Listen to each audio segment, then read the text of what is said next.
মই সম্পূৰ্ণৰূপে সম্বিত ঘূৰাই পোৱাৰ পাছত যেতিয়া প্ৰথমবাৰৰ বাবে মোৰ কোলাত মোৰ সদ্য জন্মিত কেঁচুৱাটি দিয়া হৈছিল, মই মাথো বিকট চিঞৰ এটা মাৰিছিলোঁ। আপোনালোকে এইটো কাৰ কেঁচুৱা মোৰ কোলাত দিছে? তেতিয়া সেই স্থানতে উপস্থিত থকা নাৰ্ছগৰাকীয়ে ক'লে, কি কাৰ কেঁচুৱা দিছে? আপোনাৰ কোলাত দিছোঁ যেতিয়া আপোনাৰে কেঁচুৱা হ'ব। মই ক'লোঁ, এইটো কেতিয়াও হ'ব নোৱাৰে। মোৰ ল'ৰা জন্ম হৈছিল আৰু আপোনালোকে মোক কেইজনী ছোৱালী দিছে। মোৰ ল'ৰাটো ক'ত লুকুৱাই থৈছে? ভালে ভালে আনি দিয়ক। মোৰ আৰু নাৰ্ছগৰাকীৰ তৰ্ক বিতৰ্ক শুনি আমাৰ ওচৰতে থকা মানুহখিনি আমাৰ ওচৰলৈ কাষ চাপি গ'ল। মোৰ কথা শুনি মোৰ মানুহজন আৰু লগতে মোৰ শাহুমাও হতভম্ব হ'ল। এইবাৰ নাৰ্ছগৰাকীয়ে অলপ খঙেৰেই মোক ক'লে, কি কথা কৈছে আপুনি এইবোৰ? আপোনাক ল'ৰা হৈছে বুলি কোনে ক'লে? আপোনাৰ ছোৱালী হৈছে, ল'ৰা হোৱা নাই। মই কোনো পধ্যেই মানি নলওঁ। মোৰ সম্পূৰ্ণকৈ মনত আছে, মোৰ পেট ফালি সন্তানটি উলিয়াই অনাৰ অলপ সময়ৰ পাছতেই যেতিয়া তাক মোৰ মুখত লগাই দিয়া হৈছিল, তেতিয়া তাত থকা ডাক্তৰ আৰু নাৰ্ছে মোক ল'ৰা হৈছে বুলি কৈছিল। আৰু তেতিয়া দেখা কেঁচুৱাটো আৰু এতিয়া মোক দিয়া কেঁচুৱাটোৰ মাজত চেহেৰাৰো বহুত অমিল আছে। কিন্তু মই ইমান চিঞৰি থকাৰ পাছতো মোৰ কথাত অলপ মানুহ গুৰুত্ব নিদি এইবাৰ মোক মোৰ নিজৰ মানুহজনেই বুজনি দিবলৈ আহিল। চোৱা ৰীতা, তোমাৰ কিবা ভুল হৈছে। তোমাৰ ল'ৰা জন্ম হোৱা নাই নহয়। তুমি এজনী ধুনীয়া ছোৱালী জন্ম দিছা। আমাৰ ঘৰলৈ লখিমী আহিছে চোৱা। এইবাৰ মোৰ খঙে চুলি ৰাগ পাইছিলকৈ। মই ক'লোঁ, তুমি নিজৰ মানুহজন হৈয়ে যেতিয়া মোক বিশ্বাস কৰা নাই, মই আৰু বেলেগৰ পৰা কি আশা কৰিম? কিন্তু তোমালোকে যিমানেই চেষ্টা নকৰা কিয়, মই কেতিয়াও বেলেগৰ ছোৱালী এজনীক নিজৰ ছোৱালী বুলি ভাবিব নোৱাৰোঁ। মোক ন্যায় লাগে, মোক মোৰ নিজৰ ল'ৰাটো লাগে। এইবাৰ মোৰ শাহুৱে অতি মৰমেৰে মোক বুজাবলৈ আহিল, চোৱা বোৱাৰী, তোমাৰ অপাৰেশ্যনৰ পাছতেই ডক্তৰ আৰু নাৰ্ছে ওলাই আহি আমাক তোমাৰ ছোৱালী হৈছে বুলি খবৰ দিছে। আচলতে সেইটো সময়ত তোমাৰ জ্ঞান ভালকৈ ঘূৰি অহা নাছিল যে, সেইকাৰণে তুমি চাগে ছোৱালী বুলি কওঁতে ল'ৰা হৈছে বুলি শুনিলা। একো নাই দিয়া, এনেকুৱা ভুল হৈয়ে যায়। আৰু আমাৰ বাবে ল'ৰা আৰু ছোৱালী বুলি কোনো কথা নাই।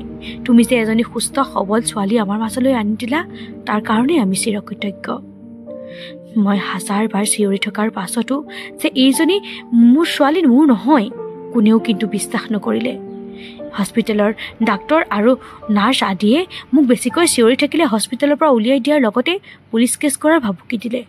শেষত মানুহজনেও মোক ভৰিত ধৰি অনুৰোধ কৰিলে এইবোৰ কথাৰ অন্ত পেলাবলৈ।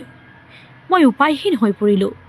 মানুহজন আৰু শাহুৰ কথাৰ বাবে নিজকে সংযত কৰিলোঁ, যদিও মোৰ মনটোৱে কিন্তু তেতিয়াও এইটো কথা মানি ল'ব পৰা নাছিলে।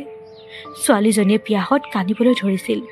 তাইক মোৰ কোলালৈ অনাৰ পাছৰে পৰা মই এবাৰো মোৰ দুগ্ধ পান কৰোৱা নাছিলোঁ। অৱশেষত তাই অতিমাত্ৰা চিঞৰ মই সহ্য কৰিব নোৱাৰিলোঁ, কাৰণ ময়ো এগৰাকী মাকেই আছিলোঁ। তাইক নিজৰ ছোৱালী বুলি গ্ৰহণ কৰা নাছিলোঁ যদিও মানৱীয়তাৰ খাতিৰত তাইক মই মোৰ দুগ্ধ পান কৰোৱাই তাইৰ কান্দোন বন্ধ কৰালোঁ। এদিন দুদিনকৈ দিনবোৰ পাৰ হ'ল। যথা সময়ত আমাক হস্পিটেলৰ পৰা ঘৰলৈ বিদায় দিলে। আৰু তেনেকৈ দিনৰ পাছত সপ্তাহ আৰু তাৰ পাছত মাহ পালেহি। ককাক আইতাক বাপেক পেহীয়েক সকলোৱে ছোৱালীজনীক সেইখন ঘৰৰ সদস্যা বুলি গ্ৰহণ কৰিলে। একমাত্ৰ মোৰ মনটোৱে এইটো কথা গ্ৰহণ কৰিবলৈ টান পালে। বাৰে বাৰে মোৰ মনলৈ মোৰ ল'ৰাটোৰ সেইখন ছবিহে অহা হ'ল, যিখন মোৰ সম্পূৰ্ণ সুস্থ হৈ নুঠোঁতেই দেখিছিলোঁ। সেই কণমানিটোৰ গাত মই যিটো গোন্ধ বিচাৰি পাইছিলোঁ, হাজাৰবাৰ চেষ্টা কৰিও মই এই ছোৱালীজনীৰ গাত বিচাৰি পোৱা নাছিলোঁ। তাইক মই মোৰ গাখীৰকণ দিছিলোঁ একমাত্ৰ মানৱতাৰ বাবেহে। বাকী সকলোখিনি চোৱা চিতা তাইক গোৱা ধুওৱা মোৰ শাহুমা আৰু ননন্দজনীয়ে কৰিছিল। ছোৱালীজনীক ভালকৈ আলপৈচান নধৰাৰ বাবে মোৰ আৰু স্বামীৰ মাজত সঘনাই কাজিয়া হৈছিল। সকলোখিনিয়েই পৰিৱৰ্তন হৈছিল, আৰু সেই পৰিৱৰ্তনবোৰৰ মাজত আৰু কিছুমান পৰিৱৰ্তন ঘটিছিল, যিটো ঘৰখনৰ বাকীবোৰে অৰ্থাৎ মোৰ মানুহজন আৰু মোৰ শহুৰ দেউতাই ধৰিব পৰা নাছিল ঠিকেই, কিন্তু মই ভালকৈ ধৰিব পাৰিছিলোঁ। আৰু সেয়া হ'ল মা আৰু ননন্দজনীৰ প্ৰতিদিনে হোৱা বিলাসিতাৰ পৰিৱৰ্তন। সিহঁত দুজনীয়ে মন গলি দোকানলৈ বজাৰ কৰিবলৈ যোৱা হ'ল। মনৰ পচন্দৰ বস্তুবোৰ দুদিনৰ মূৰে মূৰে কিনিব পৰা হ'ল। হাত, ডিঙি, আঙুলি, আনকি ননন্দজনীৰ ভৰিত পিন্ধা পায়েল, এই সকলোবোৰ সোণ আৰু ৰূপৰ হ'ল। মই আচৰিত হ'লোঁ, সিহঁতি এইবোৰ কিনিবলৈ ইমানবোৰ টকা পাইছে ক'ত? সিহঁতৰ ওপৰত মোৰ নাজানো কিয় সন্দেহ হ'বলৈ ধৰিলে। কিন্তু এইবোৰ কথা কাৰো আগত প্ৰকাশ নকৰি মনৰ মাজতে ৰাখি সিহঁতৰ ওপৰত মই চকু ৰাখিবলৈ ধৰিলোঁ। আৰু এদিন ৰাতি প্ৰায় 12মান বজাত মই মাক মনে মনে নননজনীৰ ৰুমলৈ সোমাই যোৱা দেখিলোঁ। মই যে মাক অনুসৰণ কৰি আছিলোঁ সেই কথা মায়ে অনুভৱেই কৰা নাছিল। তাইৰ দুৱাৰ মুখত আৰ হৈ সিহঁতে কি কথা পাতে তাক শুনিবলৈ চেষ্টা কৰিলোঁ। মায়ে তাইক কৈ আছে, কাইলৈ তই ইয়াত সকলোখিনি ভালকৈ চম্ভালি ল'বি, মই বাকীখিনি টকা আনিবলৈ যাম। চাবি আকৌ ইয়াত যাতে কাৰোৰে আমাৰ প্ৰতি সন্দেহ ভাৱ নাহে। তেতিয়া মোৰ ননন্দে ক'লে, তুমি কি কোৱা মা? কোনে আমাক সন্দেহ কৰিব? ইমান ডাঙৰ ডাঙৰ কামকেইটা কৰাৰ পাছতো আমাক কোনেও সন্দেহ নকৰিলে, এতিয়া আৰু সন্দেহ কৰিবনে?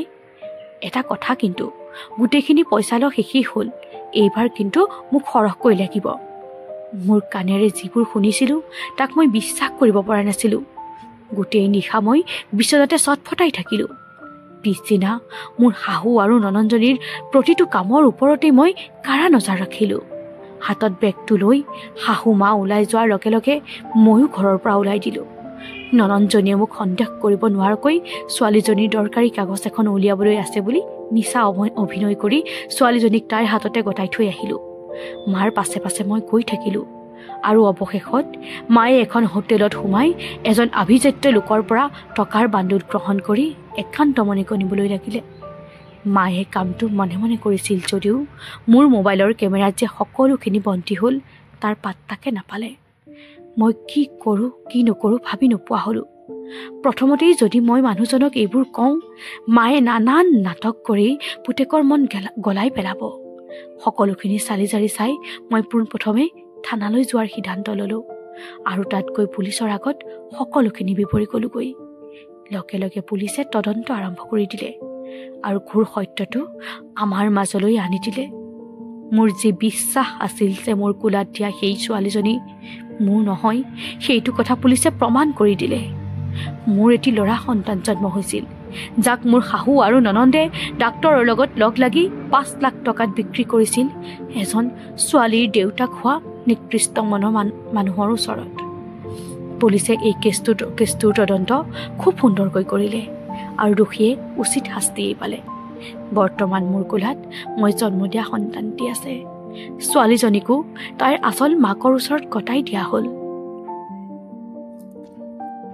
সেই ছোৱালীজনীৰ লগত যে নিজৰ দেউতাকে তেনেকুৱা এটা জঘন্য কাম কৰিছিল সেইটো কথা কিন্তু তাইৰ মাকে অলপো গম পোৱা নাছিল।